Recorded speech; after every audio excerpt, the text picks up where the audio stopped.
Hi everyone, welcome to our latest featured freelancer interview. So with us today is Cole Skinner, and I'm going to hand over to Cole now to let us know all about the business Pro Foundry. Right, yeah. Back in 2014, I was working in an agency in Manchester, managing a team of about 8 people. And on the side of that, I ran a small business doing laser engraved wooden business cards and wedding invites and things. I ran that for about a year and a half. Ended up selling that business and realized that I've got some money aside to kind of try the whole freelancing thing. This wasn't a time when everyone was going freelance, so I must admit I was getting a lot of negativity from my colleagues and things that it'll never work and all that. But I thought I'll just go back to agency life if it doesn't. So I came back from the Christmas break, the 2013, 2014 Christmas New Year break, and tried to hack it out back into the routine and just couldn't think of anything but essentially giving my notice. So I gave my notice on day one back and started a consultancy business focusing on the setup, management, and audit of paid media campaigns. So that's Google search, shopping, display, remarketing, YouTube, Facebook and Instagram, i.e. Meta ads, TikTok, LinkedIn, Twitter. I think that's about it. So yeah, pretty much, a good group of platforms to apply to any type of business. And then yeah, I started offering that consultancy to anyone who wants it. Unsurprisingly, a lot of the work in the first few months and year came from contacts and sort of friends of friends and my brother ran an agency down in Brighton. He got me a client, which was my biggest first client, who bought into all of my services. So that was a really good test of how much I have undervalued my services, how much I have underestimated the processes involved, the time involved. Mm. Basically, able to make all my mistakes in one big initial go. Is it nice having your brother in an agency so that you kind of sort of complement each other, is it? We've not done any work since year one actually. He's moved around different jobs. He does something very similar, so in a way they don't need my services. On that occasion they did, but yeah, I don't. We just kind of fallen into the same industry.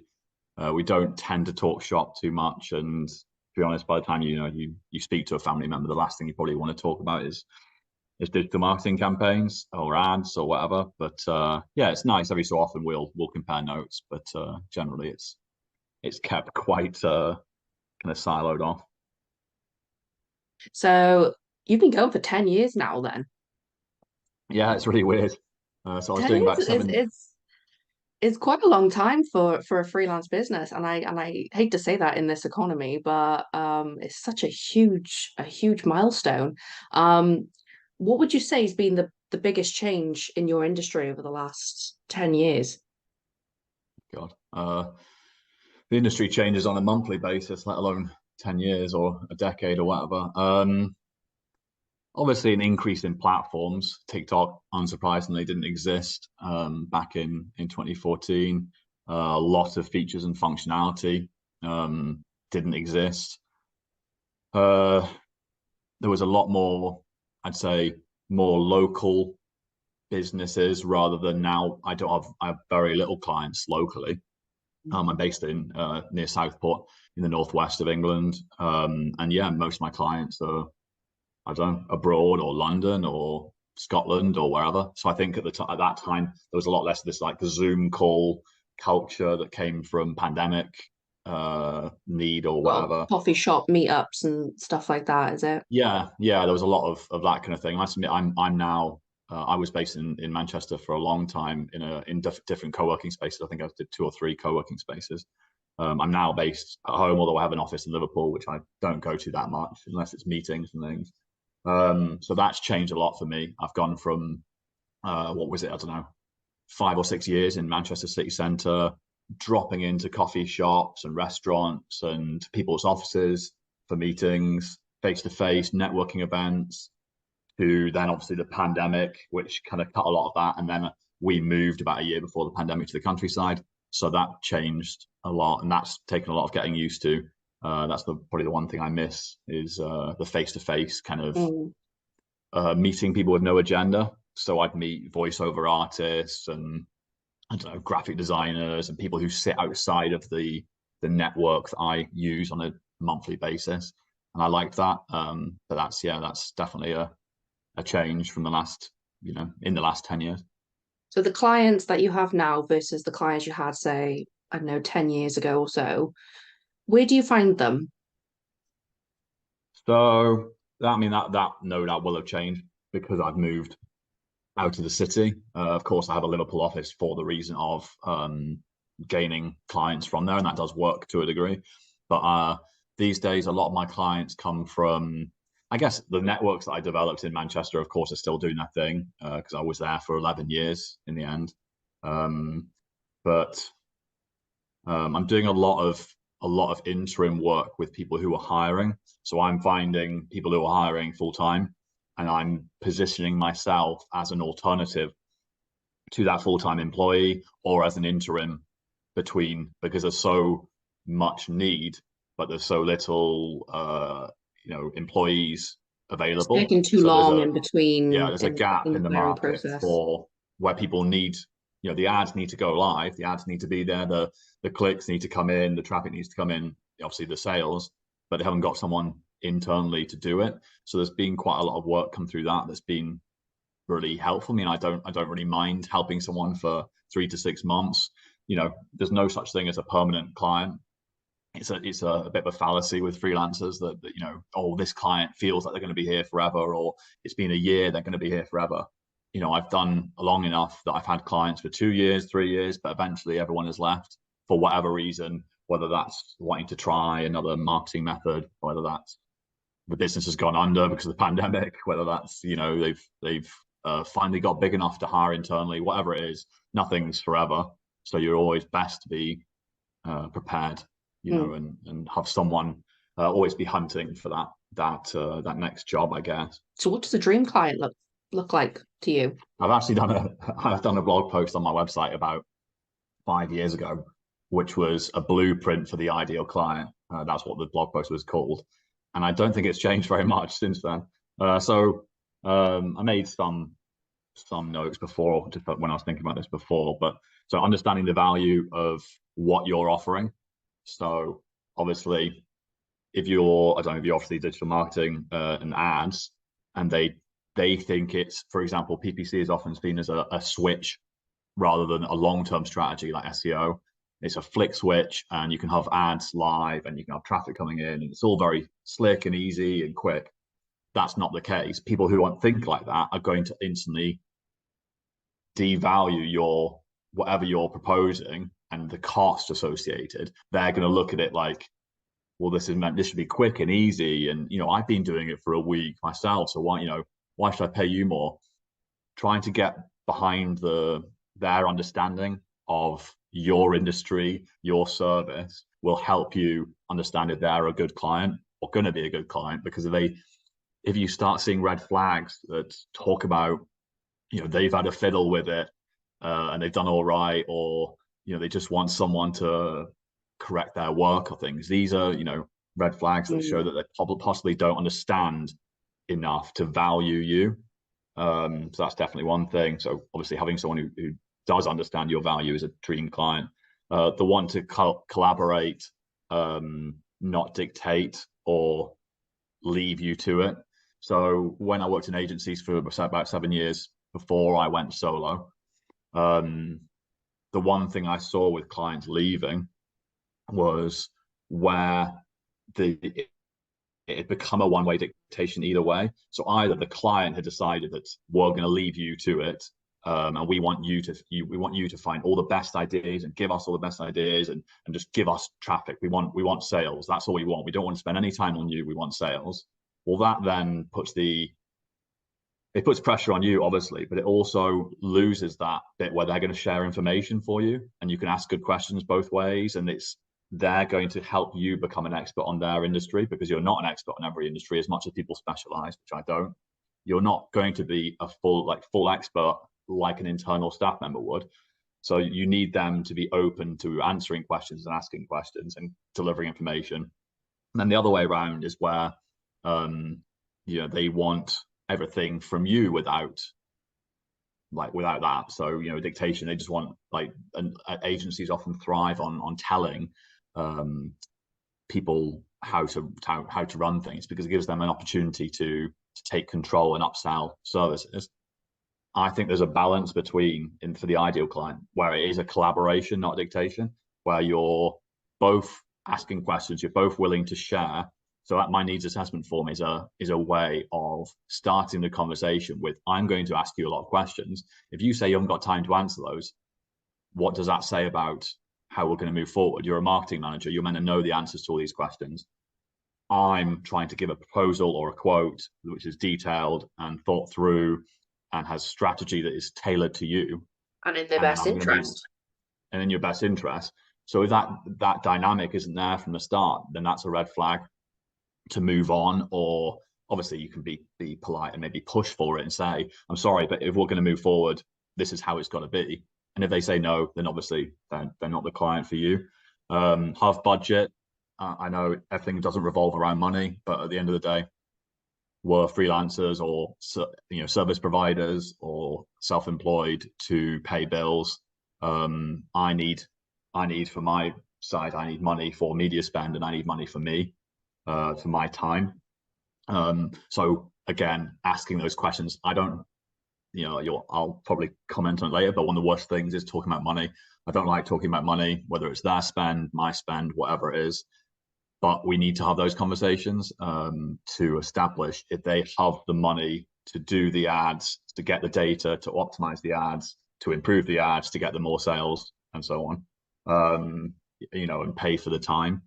There's no point in going forward if they don't. It's a sad reality of what we do.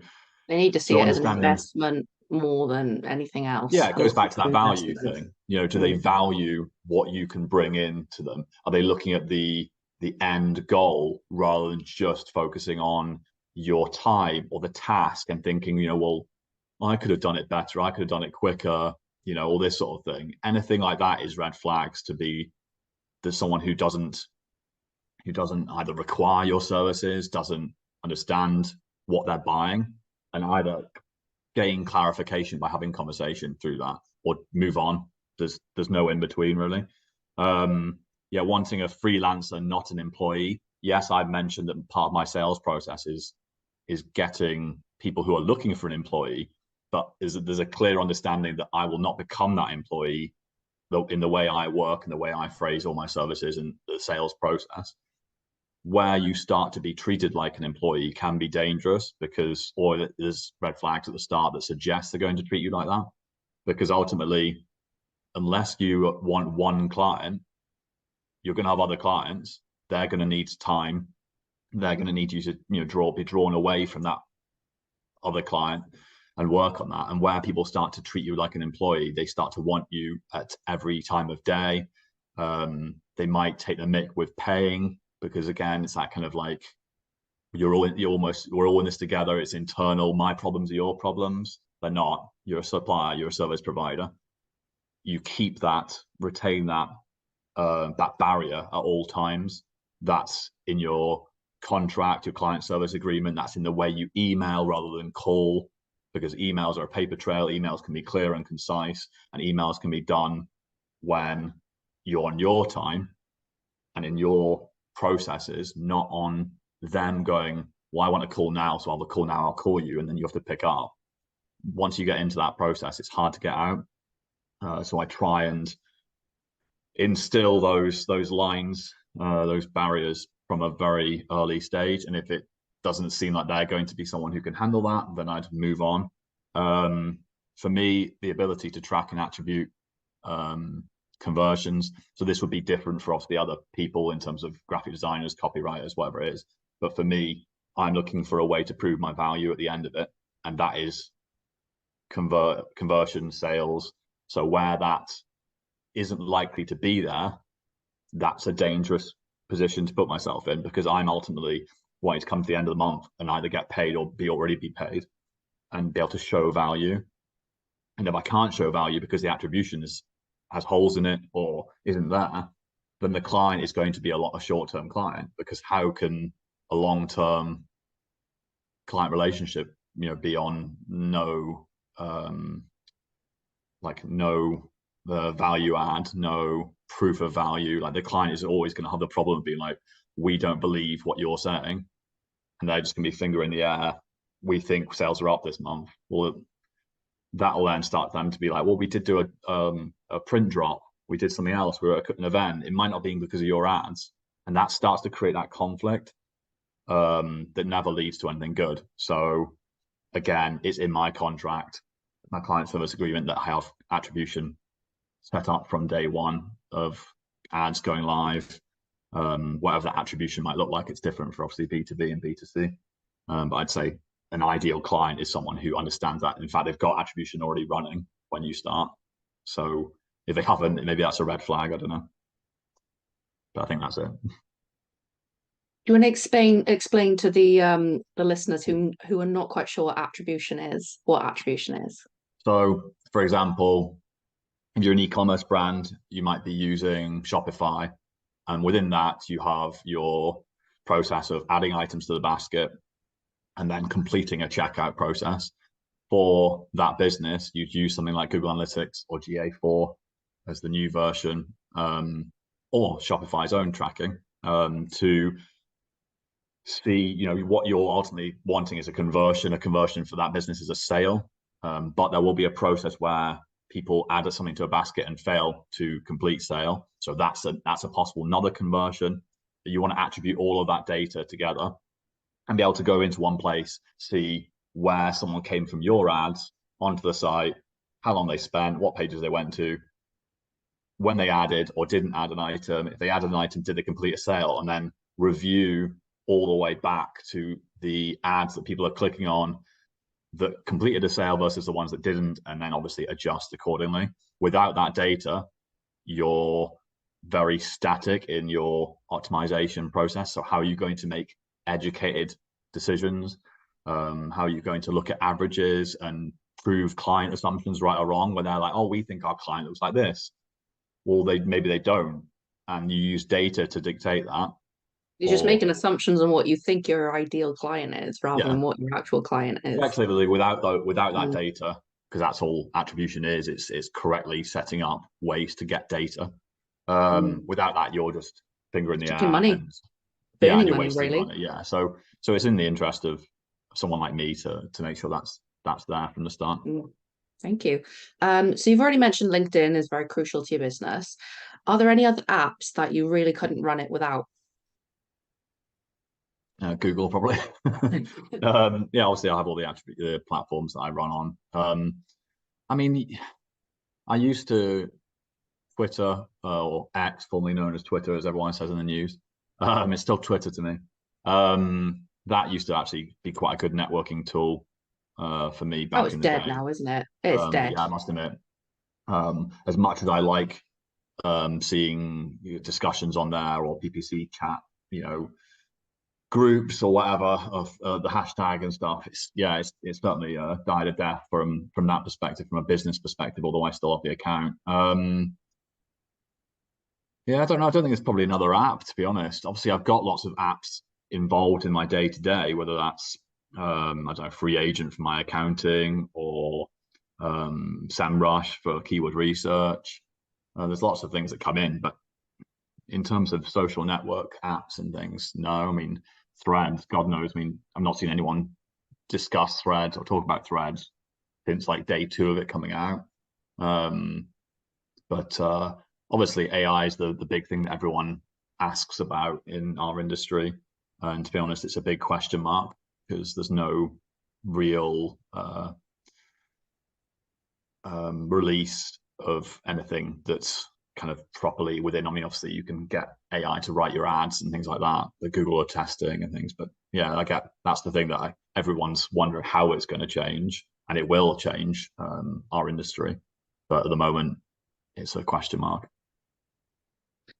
Yeah, I can't really see it being effective. I think people will adopt it because it's like it's new and it's hot, but can't really see. Like I haven't picked up sort of chat GPT or anything. I think it's pretty pants, if I'm honest.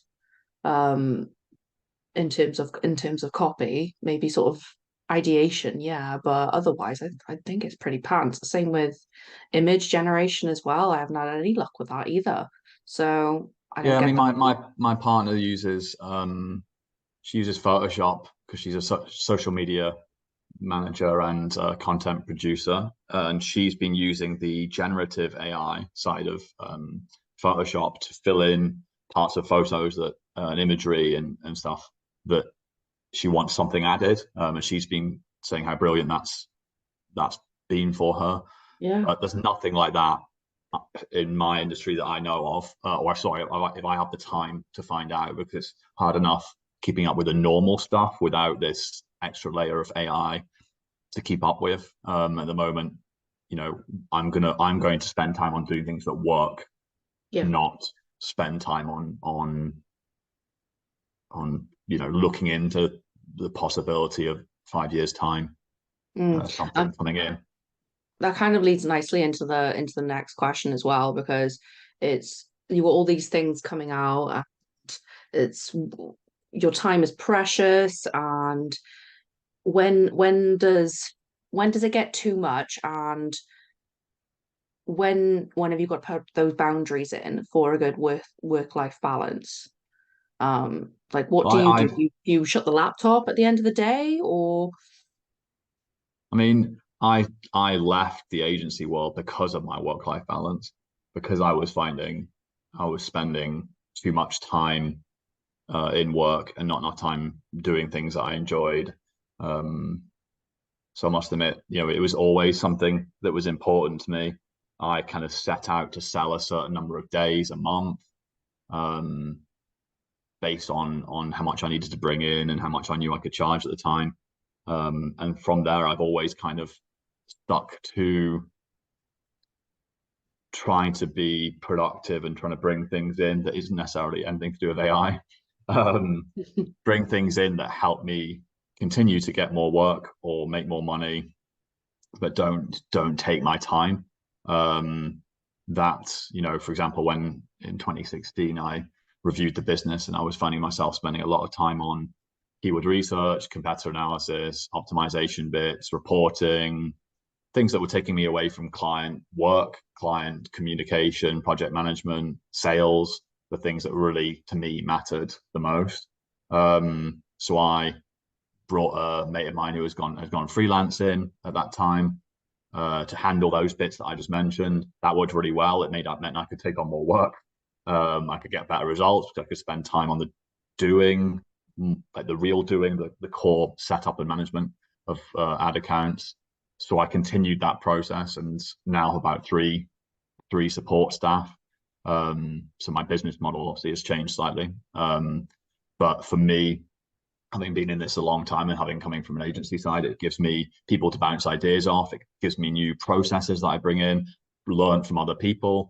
It gives me the ability to kind of learn more through other people. For example, TikTok has come a lot through one of our support staff, um, learning TikTok before I learned TikTok and helping the few clients that use TikTok to really nail it on that, and that's then another string to Profoundry's bow. Although I'm not claiming to be an agency, I still see us as a consultancy because we're all doers with at least 6 to 7 years PPC experience minimum. It still is what I set out to create. I'm not claiming to create an agency or moving towards an agency model. It just means that I can switch off more at times. I can go on holiday and know people are looking after the accounts, which is a big one. Not that I get many holidays, but the few I do, I can give clients confidence because the clients all know about these guys that things are being handled. But yeah, I mean it's working for yourself isn't isn't easy, isn't an option for everyone, isn't a solution for everyone. I think if you can't handle pressure on yourself, if you can't handle a constant hunt mentality, where you're looking for work possibly all the time, um, then it's not for you. I think that's what a lot of people leave back to go to full time from my It's experience really of people who hard. are. You've got to be the right person to do it. I certainly don't have the mentality to keep on, like you said, hunt mentality, really. That you have problems in your full time work life balance, work, personal life, whatever it is, and you have different problems when you go freelance and you go solo. And it's some people can tackle those and handle that pressure of not having other people necessarily. Although, of course, Freelance Heroes and the Facebook group and things has been a real asset. Um, to people like myself, even 10 years down the line, I'm still making mistakes. I'm still learning. I still have things that I've not encountered before that I want to utilize the big network of people online to try and answer those questions and so on. But yeah, it's not, I think people sometimes think it's the solution to, work unhappiness or something, but you just get obviously different problems.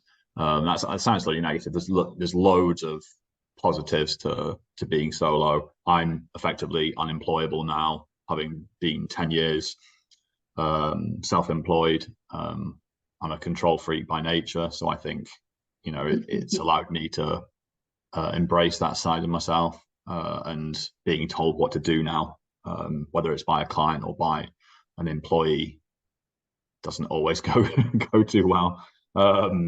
So yeah, for me, it's perfect. It fits in with how I want to do things. It hasn't come with its downsides, of course, but yeah, I think if I can last 10 years through a pandemic, Oh yeah, then I can carry on doing it till I feel the need to do something else. yeah, absolutely. I think pandemic was make or break for most people. So, what about your favorite project? You have one? Uh, it's a good question. I probably worked on 100 maybe since I started. I don't know, something like that maybe. So I must admit it was a question I actually did have to think about, and I never been asked before. Um, so I've got kind of, if I'm allowed, I've got kind of two, for different reasons. So back in 2015, 2016, I had an opportunity come to me to do work in Dubai, with a car sales company. Um, and it was one of my favorite projects, partly because I'm a bit of a car boffin, whatever it's one of my passionate hobbies kind of thing. So working in that industry, you've already got that personal interest, so that obviously makes things easier when you're working in marketing. And then it also came with the opportunity to go to Dubai at least twice, which I did. I did a 10-day visit and I think a week visit to Dubai to work directly with the team of the marketing team for the car brand. The idea was to try and kind of educate and instill digital marketing strategy within the team, and then set up the groundwork for a digital ad strategy for the car brand. The fact that I was doing this at all, I suppose, shows you it was probably a while ago, because to have a team in Dubai who don't know digital now is probably quite rare. But I got to go over there. They paid for all my hotel. I Oh, got spending money. I got a wow. chaperone. Um, yeah, it was very bizarre. And I must admit, Dubai isn't a place for me personally. Like, I wouldn't holiday there, but to to go into do an industry with really nice people. Everyone was lovely who I worked with. I did some good work and instilled some good foundations for that business. So they came away happy, which is nice. I got paid, which is good. Um, and yeah, so the mixture of those. And then the second one was an American card processing company that I worked for with a client for about 2 years. Um, and they came to me with like classic, like American brand, really detailed personas. They've got, I don't know, Jim and Sally and whoever else that like these, what they like, what they do, really like detailed marketing demographics, which helps me match those up with platforms. That was really good. They had a marketing director who was really friendly and keen to give me autonomy, which is really important to me, but also give me resource. So put me in touch with this person from this team and this person, and like lots of data and everything that I needed. And they had lots of money to spend. So I got to experiment with areas of Google search ads and Bing ads and LinkedIn ads that I hadn't had the budget to experiment with before. And ultimately we got, good results, good testimonials from both these clients that I'm mentioning. And that experience can then be obviously sold to more clients. So that's probably the two that I thought of. Oh, there's some massive projects. Yeah, they were both quite complex projects, but I like that challenge of it as Yeah. well. Where you've got the challenge isn't the client, it's the project. That's the best. The challenge shouldn't be the person you're working with or the team. It should be the what you're brought in to overcome or achieve. Yeah. Yeah. Um, Biggest win of the last 12 months. What is it? Um, so this is probably I've actually just finished working with them, but as a project. But it was a 12-month project that I've just finished. There was a fashion e-commerce brand. The challenge was to scale all of their paid ads. So this was Google search, Google shopping, Google remarketing, Bing ads, Facebook ads, Meta ads, TikTok ads. Wow, everything. Yeah, the Google shopping feed ads.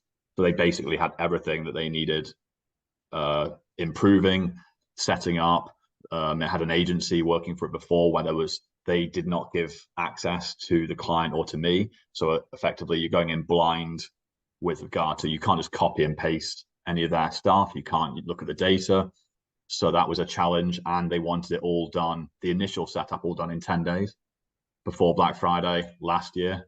So, and I was Wow. about to go on holiday at the end of those 10 days. So it started off as a challenge right from the start, and the last 12 months have been a challenge.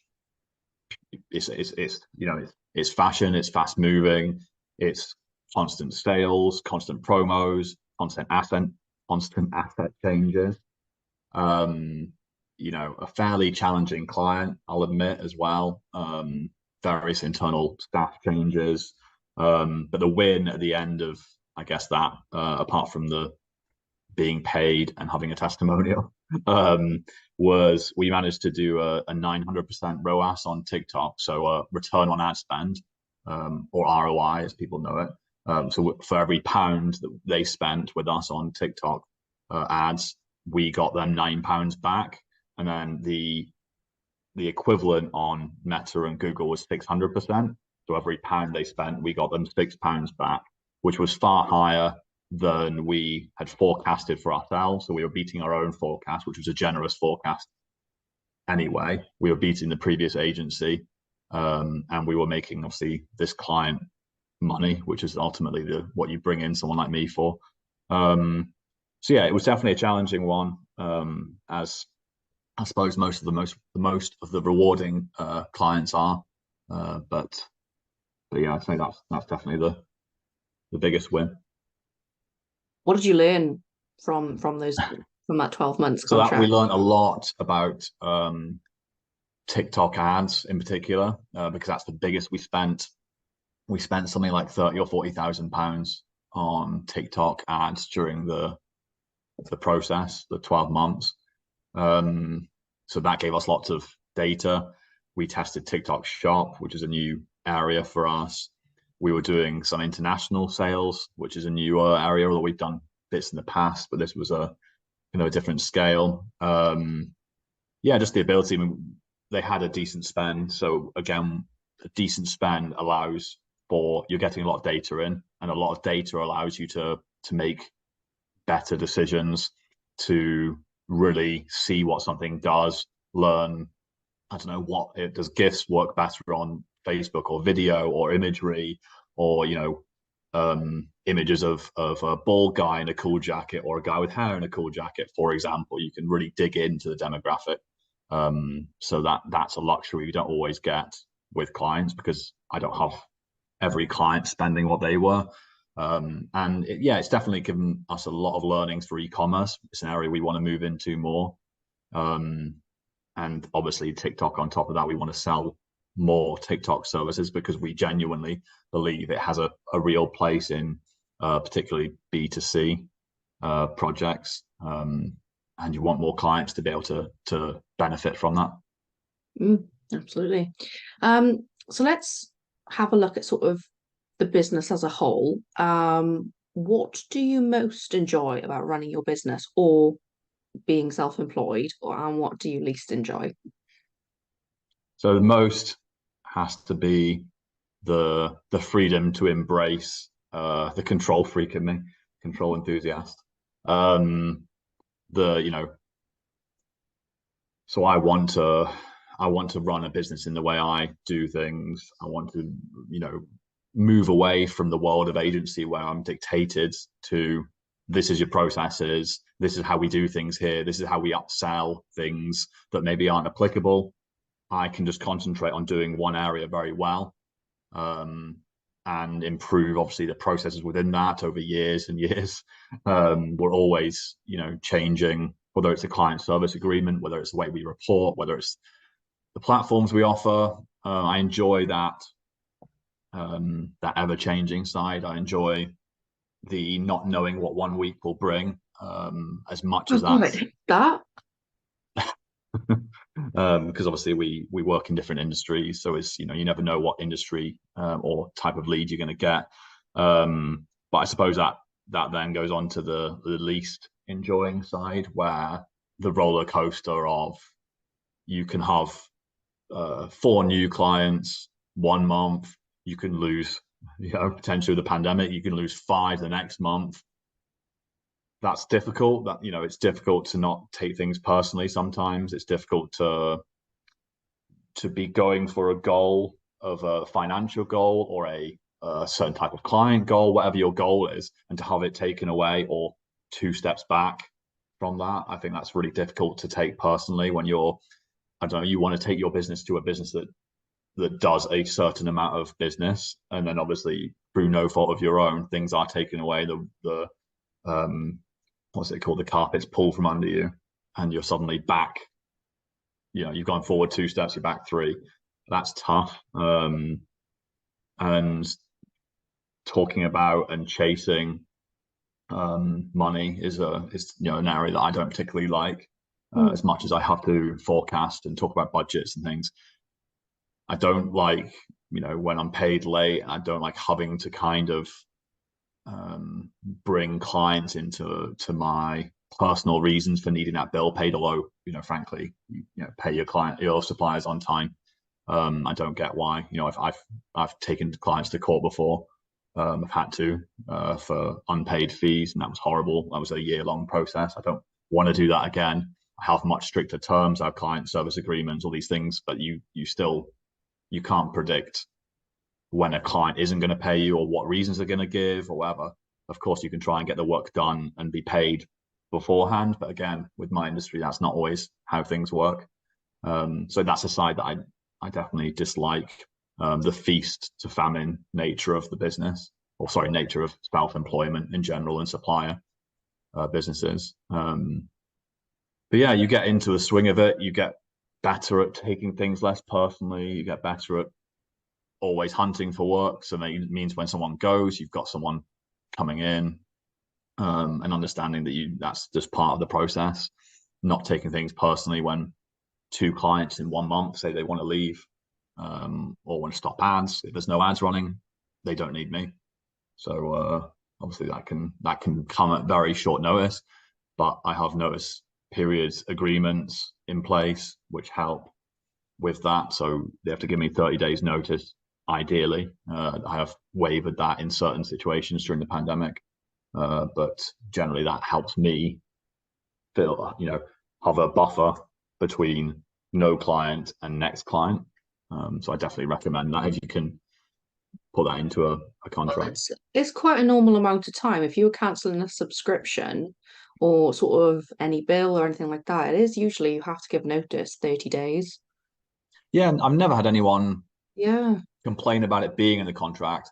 I've had situations where clients, it's been so difficult to get them to pay the final invoice, let alone, as in for work done, let alone the invoice for the, the notice that they haven't given me or meant to give me. So I must admit, in those cases, I aim to get the work done paid and less worry about the Hmm. work that's effectively that buffer period that they're meant to give you and therefore meant to cover you for that if they don't, which is in the contract. But um, yeah, I think it's pretty reasonable. Do you have sort of one piece of advice that you'd like to offer to other freelancers or small business owners, based on the things that you've just talked about? Something you might have wanted to know early on in your journey. I mean, it's all related to what we've just been talking about. So assume that your work is not going to be stable. Assume that you're going to be having a client and possibly not having a client. If you assume that and that's not true, great. But no clients forever. As I said, it's often feast or famine. So prepare for that. If that's not something that you think you can handle, then possibly don't go freelance or maybe start going freelance on the side and then you can experience it a bit and you've not quit your job like me. Um, and yeah, save money for it, have things in place that give you that buffer because it'd be nothing worse than having to go back to full-time work because you didn't establish that that could be the case, that you might have some time where you get no work, you might have some time where you have lots of work and then very little work because people get into the habit of having a check put on their table every single month in full-time work.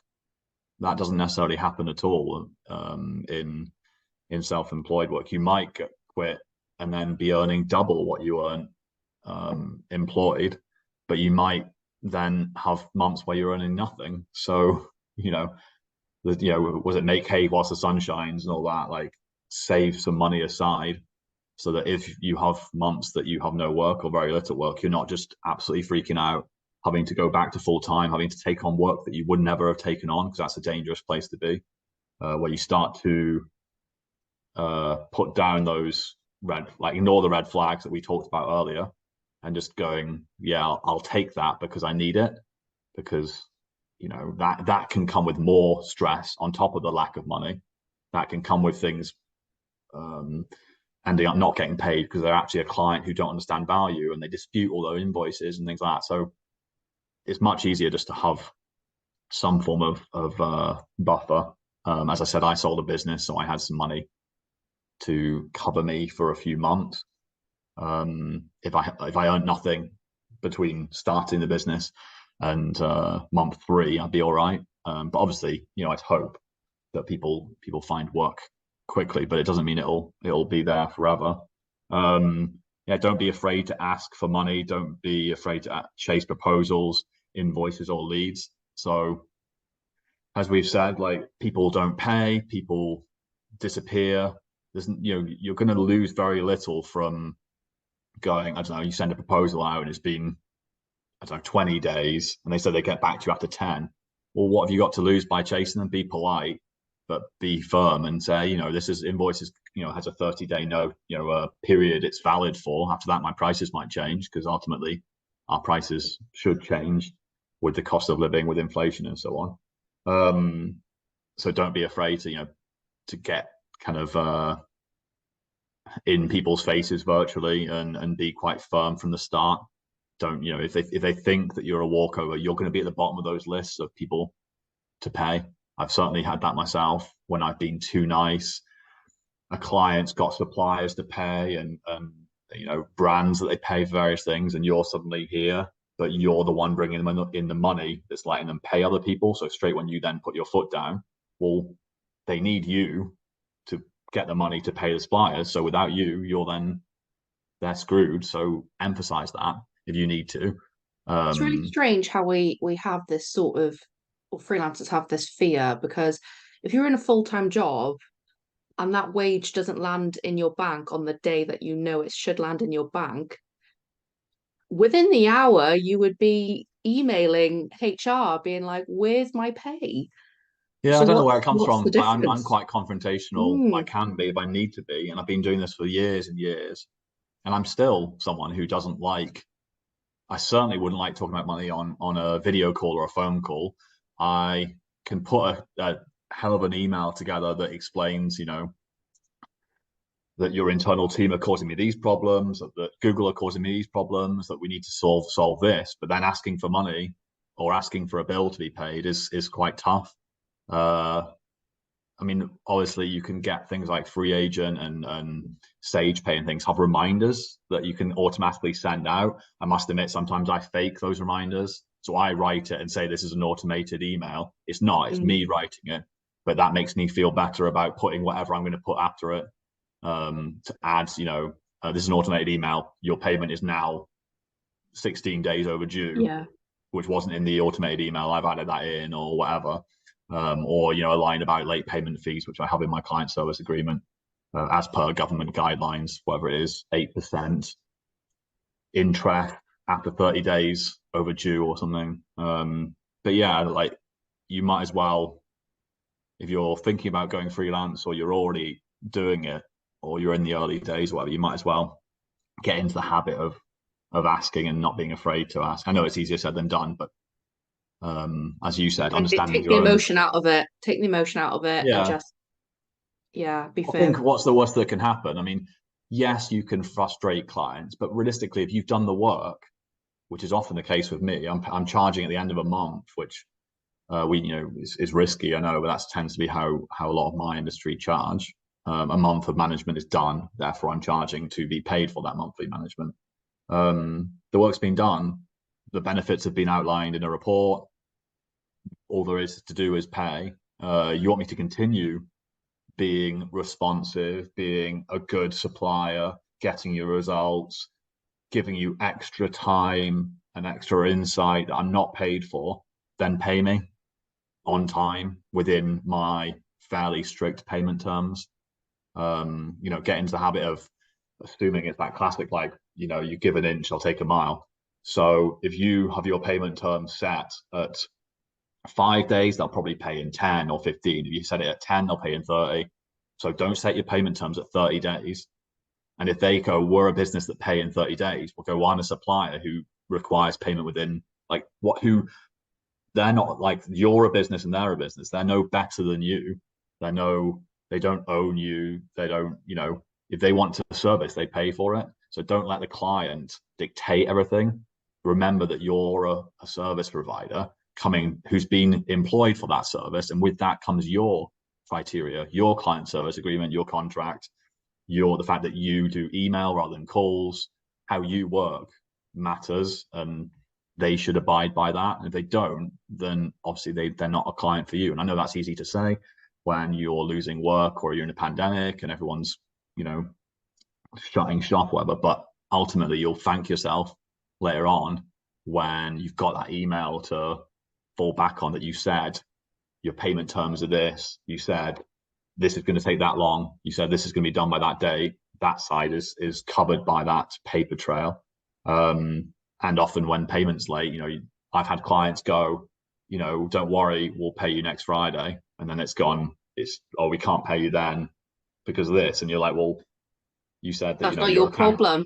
That's not your Yeah, problem. Whatever happens in their business is not your problem. it's such a cliche thing to be talking about on a freelance podcast or interview or whatever, but it's ultimately what we all experience. And one thing we do all have in common as self-employed people is having to ask for money and having to talk about money and organize money and things. Don't be afraid to say because often I get thrown emails about we've got bills to pay and we're handling the implication is that you're handling all those bills before you pay me. Well, I've sent plenty of emails where I said I've got bills to pay. I'm now overdue on something because you haven't paid me. We are people as well as service providers, and it's fine to remind client X of that particularly when they're putting their business before yours, which isn't really, that's not how business works. We're not a charity. We're not meant to be at the bottom of a pile because our bill is smaller than these guys and these guys and these guys. And it is a balancing act. It does go a long way if you give a little leeway when things are tough, but then when things are doing well, that leeway should be have ended and you should be back to being paid on time. But yeah, I've probably sent, I don't know, I think I'm on about 1,000 invoices now, maybe more, based on the number that seems to be generated by free agent. And yeah, late payments have always been, something I've had to deal with. But my client service agreement has made that a lot easier. Now if I needed to take someone to court, I've got a contract that they've signed that states my payment terms and states what happened when you don't pay me. Without that, I've done it. I've been to court without that, but it was very, very difficult and very stressful because I didn't have that proof that the how you want to work has been agreed, so to speak, by that signature. So I definitely, I paid a solicitor probably quite a lot of money at the time to help me draw up that contract. But now Been worth it though. It's a great it's been worth it. investment. Yeah, it's 5 years ago or something. It's been worth it. I had to, I went to court to learn that lesson. I didn't do contracts for the first 5 years or so because I thought in a nice world, a client should not be contracted to stay with me. I should be getting the results, and that's why they stay with me. But it's more complex than that. And effectively, the client isn't forced to stay with me, even though I have a contract, because they can give 30 days notice. So it's still there, but there's elements of that service agreement that protect me and protect the client. So yeah, that's definitely one top tip, so to speak, is spend some time and maybe some money on a solicitor, although I'm sure there's templates out there. Freelance Heroes might have some, I don't know, or might have some advice on the site or the group for all these things. You guys probably see like 10 times a week someone going, I've got this client, they've not paid me. Yeah, it's Insert scenario. every other day. Yeah, I've seen a lot. And I say that because it's very sad to hear, um, to be honest. But I guess it's just the realities of working self-employed. At But yeah, least at least the rules have changed in the last year where this whole like payment overdue from 30 days has come in and it's a firmer um, rule by the government that we can charge I think it's about 8% APR or something like that, whatever interest on the late payment after 30 days. That's now in writing. You obviously got websites that you can link to. So that helps kind of, I guess, as a threat, as a condition. lights a Um, fire under people's bums, doesn't it, to get stuff done? Hopefully, I mean, I must admit Yeah. sometimes it doesn't seem to, but it's something else that you want to have all these things in place that help you avoid that. And you can't, I mean, as much as I try and pick out the guys who are going to be late payers versus the ones who aren't, there's been plenty of scenarios where I've been thrown off by people, not paying me. The nicest clients, the clients I've earned the most money for, the clients who are worth the most, the client, all these things. It doesn't matter. They like, you might be at the bottom of the pile, you might be your payments in with the accounts team, and the accounts team do it in a different way. That business do things differently than you do. So they want to pay you in 40 days or 60 days, especially the Americans, because that's how they do business. But you were never told about that. There's all these scenarios that you have to be prepared for, basically. Yeah. Um, we're gonna end with a nice plug. Is there anything you'd like to plug right now? As a marketer, I should be good at plugs, but not really. As I said, I'm looking to help e-commerce brands predominantly. So we're coming up to Black Friday and the Christmas period. That's going to be a massive seasonality drive for sales for these businesses. So, are they struggling to internally manage their paid ads with people who have done a little bit here and a little bit there, but no one internally knows what really they're doing? Do they have an agency they're not confident in, that they prefer to have one point of contact that just do one thing very well? Is it someone who's hiring that is really struggling to find someone, and they need that interim support to cover them to January to February? I can help with that. Is it a platform thing where you've done Google search for years? You want to test Google Shopping or TikTok or another platform? Again, that might be someone that would want to speak to me. Yeah, I think that's all the plugging I can think of. Well, oh, thanks for coming today, Carl. It was lovely speaking to you. So it was lovely to chat to someone that's not my dogs or my missus. I've learned so much as well, and I'm sure our listeners will too. So, where can everyone find you? So www.profoundry.co, at Profoundry Co on X, formerly known as Twitter, and then LinkedIn, Cole Skinner. Wonderful. I think that's it. Great. Thank you.